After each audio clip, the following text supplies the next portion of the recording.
importante também, leitura do manifesto em favor da família, mas eu queria que você tranquilizasse muito o seu coração em Deus nessa manhã, porque Deus vai falar com você. Amém. Todos os encontros que nós temos com Meg, Deus manifesta a sua glória, a sua bondade, a sua graça, e nós sempre compartilhamos isso. O pastor tem uma lida, uma jornada que é espinhosa, não é fácil, né? Ministrando, às vezes, por muitas vezes durante a semana, e ele precisa também ser ministrado.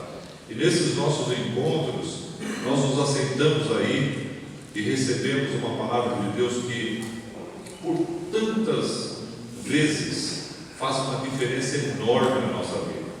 Às vezes nós estamos cansados, estamos exauridos, muitos até desanimando do ministério, da vocação pastoral, e o Senhor usa os pastores, os ministros que são convidados para trazer a mensagem da palavra de Deus. Então, esteja atento, não vá embora antes de receber. Daqui a pouco eu vou introduzir o preletor desta manhã.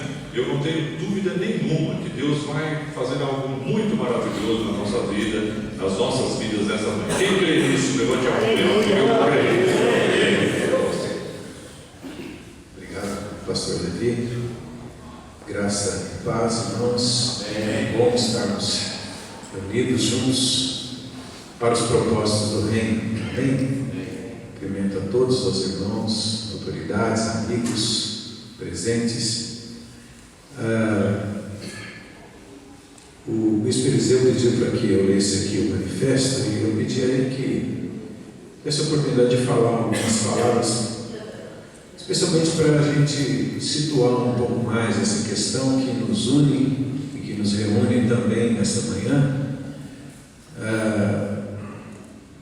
para que a gente saiba o que está acontecendo e contra que nós estamos lutando. Essa questão de aulas de sexualidade nas escolas e de gênero tem batido a nossa porta agora, e quando soube o que estava acontecendo na cidade, nós resolvemos mergulhar nesse assunto para que a gente pudesse inteirar mais e falar com propriedade e até defender o que nós defendemos com mais base, com mais fundamento. Então, eu queria dizer que é muito importante que a igreja cumpra o seu papel na sociedade. Nós temos conversado a respeito disso. A igreja, obviamente, tem um papel social, e nesse sentido nós nos alinhamos, nós nos conectamos com a sociedade, com o poder público para ações na cidade. E é importante que façamos isso, mas a igreja também tem um papel profético. A igreja não pode abrir mão de ser sal da terra, de ser luz do mundo. A igreja não pode abrir mão de erguer a sua voz e dar o sonido certo. Diz a palavra que se a trombeta não der o sonido certo, quem é que se preparará para a batalha? Então nós precisamos, como líderes, nos inteirar profundamente dessa questão para que possamos dar o sonido certo aos irmãos, ao rebanho que o Senhor tem nos confiado.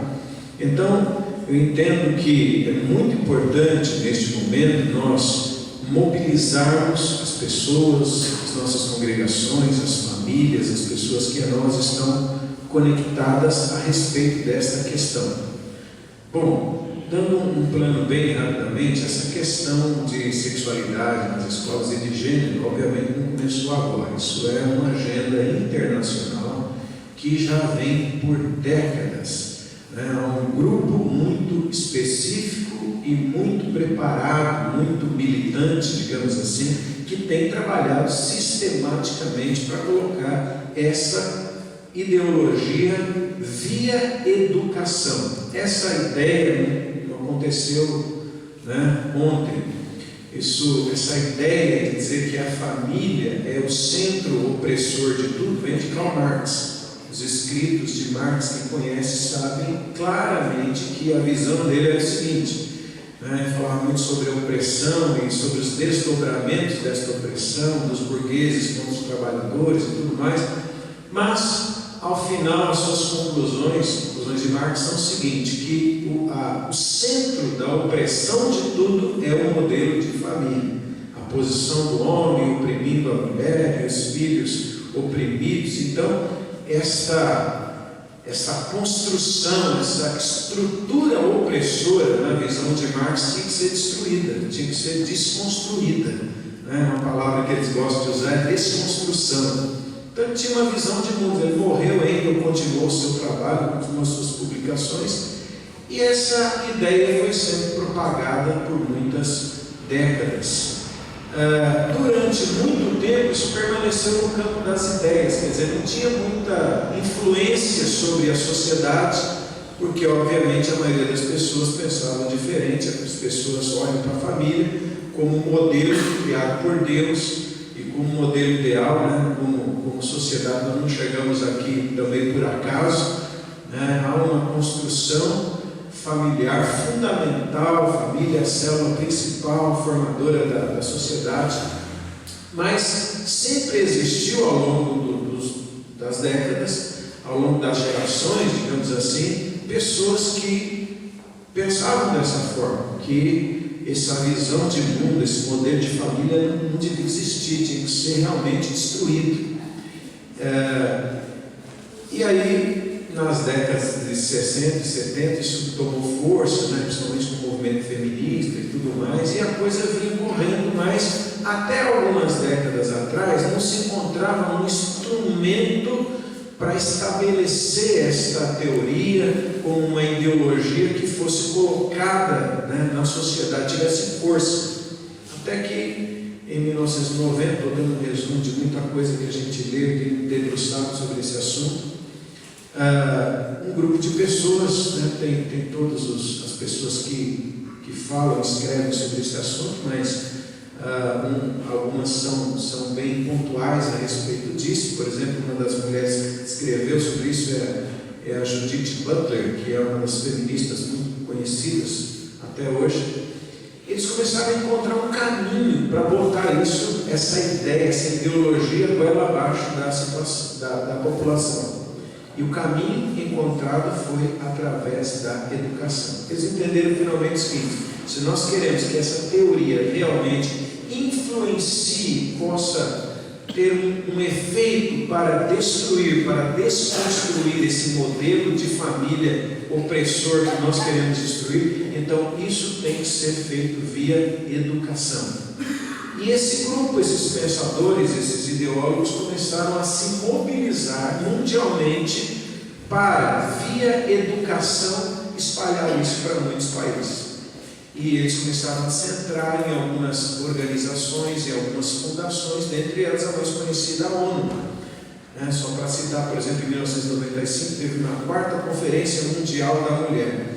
E aqui essa conferência foi uma reunião para a ideologia de gênero, foi discutido amplamente e os militantes desta ideia se reuniram e botaram isso no documento da ONU, e obviamente que a ONU influencia a educação de todos os países ligados, né, foram gerados documentos para exatamente influenciar a educação dos países ligados à ONU e todas as associações ligadas à ONU. Algumas fundações muito famosas estão por detrás, financiando todo esse processo. Na Europa isso está muito mais difundido, e chegou aqui no Brasil.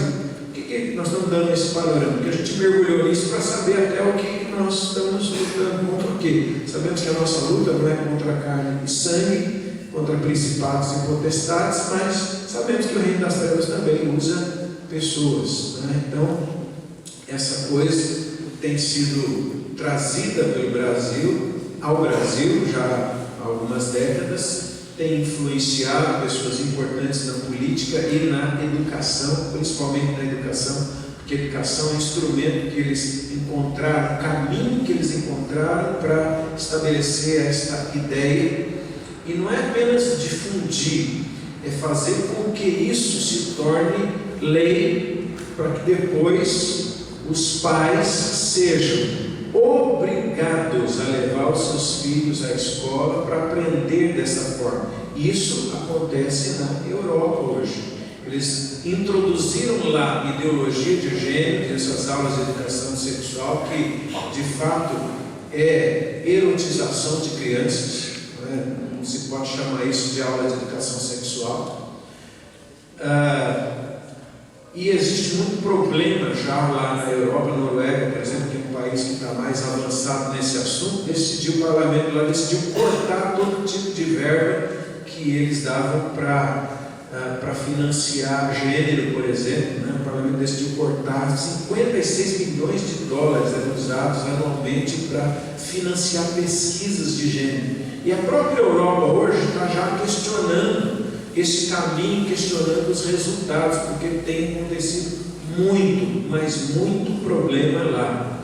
Mas lá pais, por exemplo, têm sido presos, porque alguns pais têm se levantado e dito: não quero que os meus filhos tenham esse tipo de aula, porque isso não é aula, isso é abrir as crianças para a promiscuidade, para uma série de coisas. Então eles dizem: olha, você é obrigado a levar o seu filho na escola. Se você não levar o seu filho na escola, você vai ser processado e preso. Na Suécia, se não me engano, o Dr. Marcos está aqui, acho que pode lembrar disso, 21 pais, por exemplo, foram presos no ano passado por não concordar em não levar os filhos na escola para estas aulas. Na Alemanha, por exemplo, crianças, o estudo tem farto material de pesquisa séria, crianças, meninos e meninas, chegaram a desmaiar na sala de aula, tamanha foi a perturbação que eles tiveram, crianças pequenas, 6, 7 anos, que eles tiveram em contato com essas aulas de sexualidade, incluindo gênero, porque as aulas são terríveis.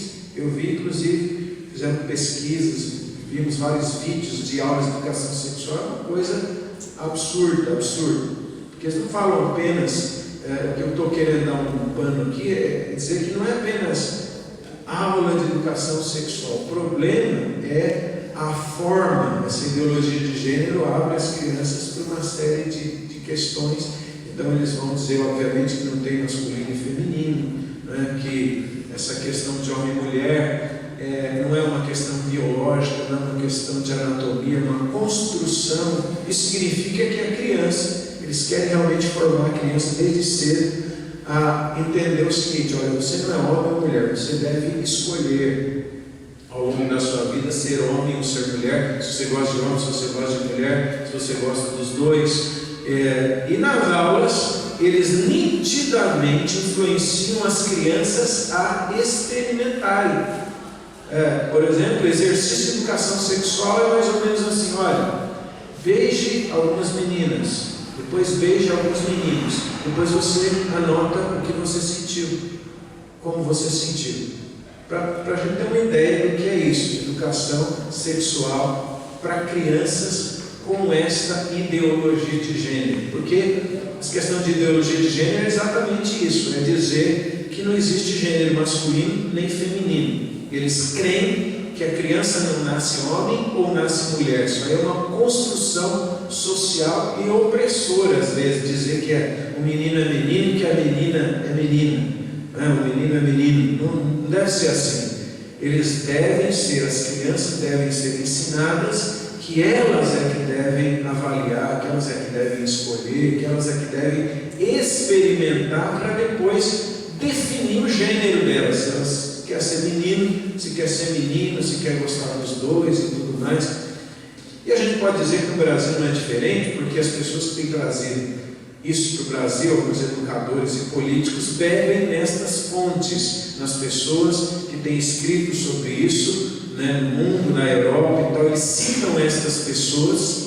Então, o que nós temos feito lá na igreja nos últimos dias, nas últimas semanas, nós temos mergulhado nessa questão para saber o que é, quando é, de onde vem, como pensa, quais são os argumentos contra e a favor, para a gente poder instruir as pessoas, instruir a igreja, instruir as famílias, porque muita gente hoje, das nossas igrejas, quando a gente fala gênero, realmente eles não têm ideia do que é. Se você perguntar para os irmãos, você sabe o que é essa questão de gênero e tal? Não sei. No Congresso Nacional houve discussões e isso foi banido do Plano Nacional de Educação. Então, o Congresso Nacional retirou toda e qualquer citação de gênero, de ideologia de gênero, de identidade de gênero, de qualquer coisa assim, porque se mantiver essa expressão, ela pode ter, alguns podem dizer, não, mas isso não tem essa conotação hoje, amanhã pode ter essa conotação. Então qualquer coisa que seja, que tenha uma interpretação dúbia, ou possa dar margem a uma interpretação errônea, amanhã eles vão utilizar isso. E o problema de deixar isso nos planos nacional, estadual ou municipal de educação, essa coisa de gênero e essa questão de sexualidade, educação sexual para crianças, é que depois, com base nos planos de educação, muito dinheiro público vai ser usado, como já tem sido, para financiar congressos, simpósios, treinamento de professores, materiais e cartilhas e tudo mais que você imaginar, porque eles têm realmente uma agenda e tem tanta coisa já preparada para inserir isso na educação de uma forma violenta,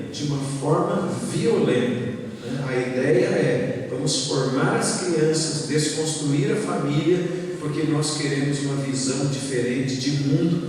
Claro que é sempre com uma aparência de piedade, né? Eles falam que nós estamos lutando pelas minorias, estamos lutando para ter uma sociedade que não discrimine, para ter uma sociedade que não seja fundamentalista e tudo mais, mas isso é só a superfície. A ideia, e a ideia explícita daqueles que escrevem sobre este assunto, é dizer o seguinte: esse modelo de família é opressor, e isso é ruim, nós precisamos quebrar esse modelo de família e estabelecer um novo modelo através de um novo pensamento, estabelecer uma nova sociedade, mas uma sociedade liberal, uma sociedade imoral, uma sociedade promíscua, onde as crianças são de fato, desde a mais tenra idade, erotizadas, expostas a coisas absurdas, né? Alguns estavam conversando com os irmãos, alguns videozinhos que a gente viu para a educação de crianças na Europa, não tem diferença nenhuma com o filme pornográfico. É impressionante, a gente fica assim,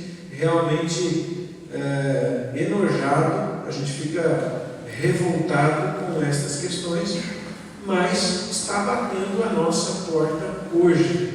Então é muito importante, né, antes de ler o manifesto, essa questão da mobilização. Quando nós tivemos contato e soubemos o que estava acontecendo, a questão das cartilhas e essa discussão no plano municipal de educação, a gente procurou mergulhar nesse assunto e também conversar com os amigos, conversar com os irmãos. Agradeço, inclusive, muitos amigos e irmãos que convidamos, estão aqui hoje. Quantos vieram aqui? Fomos convidados por nós que estão aqui hoje. Dá um sinalzinho com a sua mão aí. Amém. Muita gente. Obrigado, irmãos. Eu queria agradecer vocês, diretamente os irmãos também que foram convidados pelos outros para estarem aqui hoje, porque isso é muito importante. O Plano Nacional de Educação aboliu isso. Então, os planos estaduais e municipais deveriam seguir o Plano Nacional, mas não é isso que tem sido feito. O que eles fizeram? Através do Ministério da Educação, é mais ou menos assim: o Congresso não quer o Plano Nacional de Educação, não quer, aboliu, mas nós vamos dar um jeitinho através do Ministério da Educação. Então, há uma linha, um segmento, uma agenda, uma militância muito forte para estabelecer isso, mesmo tendo sido abolido pelo Plano Nacional. Então eles disseram, vamos tentar botar no plano estadual, nos planos municipais, e por isso que a gente tem que se levantar e dizer não, né? Inclusive na declaração do Conselho tem essa questão da igreja com um papel profético na sociedade de dizer não. Então o momento da gente informar as pessoas, alertar as pessoas, né? Multiplicar essa informação, mostrar o que está acontecendo. E nós devemos dizer não também, não coloquem isso nos planos, no plano municipal de educação. Somos contra essas duas coisas. Tanto a questão de gênero no plano municipal de educação, quanto a questão de aulas de sexualidade para crianças. Porque discutir sexualidade com jovens, com adultos, é uma coisa.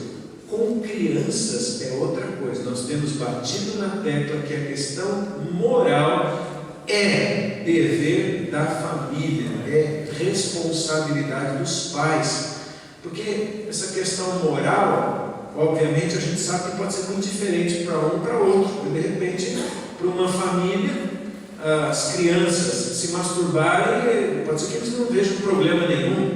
Já para uma outra família, para uma família cristã, a posição é bem diferente. Para uma família, pode não haver problema nenhum dos adolescentes terem relacionamento sexual ou serem absolutamente livres nesta área. Tem pais por aí que até incentivam, infelizmente, mas para outra, não é assim. Para os cristãos, não é assim.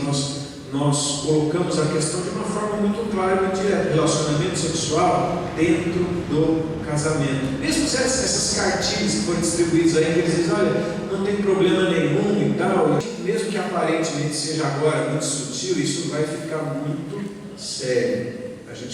Nós temos que procurar pesquisar e conhecer muito bem essa agenda de gênero e essa visão de tudo pode na questão sexual. Nós queremos dizer realmente para as crianças, né? Olha, façam, é tudo permitido, né? E é absolutamente normal. E junto com isso, uma série de outras questões que querem implantar realmente, como o banheiro, né, único, isso já tem sido discutido e tal. Então, os meninos que se sentem como meninas poderem ir no banheiro das meninas e tudo mais. E tem uma série de questões aí muito sérias que trazem uma série de problemas. E a Europa já está vivendo problemas seríssimos, a gente sabe disso.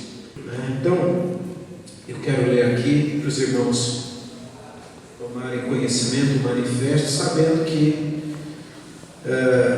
está colocado de uma forma genérica aqui, mas estamos lutando realmente contra essas duas frentes. Somos contra as aulas de educação sexual para crianças, que eles querem formar as crianças de 6 a 11 anos nas escolas, né? Então, isso é papel da família. Entre questões morais, o Estado não devia estar envolvido nisso, e somos absolutamente contra a permanência da palavra gênero, seja identidade de gênero, ideologia de gênero, qualquer coisa relacionada a gênero, porque nós, no plano municipal de educação, que nós sabemos que essa é a plataforma que eles querem usar posteriormente. Aquela coisa, deixa a sementinha lá, agora é só uma semente, depois a gente rega e vai dar frutos. Então eles querem introduzir gênero para depois trazer uma agenda de gênero e continuar os estudos e a influência nas escolas. Então, nossa nota de repúdio diz assim: o Conselho de Pastores e Ministros Evangélicos de Guarulhos, COMEG, vem de público formalizar veemente repúdio à tentativa da Prefeitura de Guarulhos, na pessoa do senhor prefeito Sebastião Alves de Almeida, de implantar nas escolas públicas material sobre sexualidade para a doutrinação de crianças de 6 a 11 anos. Esta ação visa tão somente satisfazer uma minoria que tenta a todo custo impor seu comportamento sexual desenfreado como algo que deve ser aceito por toda a sociedade e incorporado à família. Cremos que cada um tem o direito de fazer as escolhas que bem entender, posto que Deus concedeu a todos livre-arbítrio. Todavia, isso não significa que todos os comportamentos são aceitáveis. Como cristãos, baseados nos princípios das Escrituras Sagradas, ainda que respeitemos as escolhas individuais, somos totalmente contrários à ideologia de gênero, que é uma forma de subverter o plano original de Deus para a humanidade. A igreja, que de um lado cumpre seu papel social, colocando-se ao lado do poder público, no auxílio aos necessitados e em outras causas nobres, de outro assume também seu papel profético, denunciando o pecado e chamando todos ao arrependimento e mudança de atitude. Dessa forma, sob a prerrogativa da livre manifestação de opinião, conforme o Estado democrático em que vivemos, declaramos a nossa contrariedade a qualquer iniciativa no sentido das escolas influenciarem as nossas crianças quanto à sexualidade ou padrões morais, papel que deve ser exercido pela família. Conselho de Pastores e Ministros Evangélicos de Guarulhos, COMEG. Subscrevem as seguintes instituições cristãs. Já tem algumas aqui: Assembleia de Deus, Comunidade Base Forte, Comunidade Cristã em Guarulhos, Igreja Batista, Igreja Metodista, Igreja Nova Dimensão, Igreja Brasil para Cristo, Igreja Presbiteriana Avivada, Ministério Verbo Vivo. E eu tenho comigo também uma lista de pastores, igrejas e comunidades que nós vamos colocar juntos aqui, que vão compor também como igreja, como denominação, esse documento, essa nota de repúdio. Bem, irmãos, muito obrigado.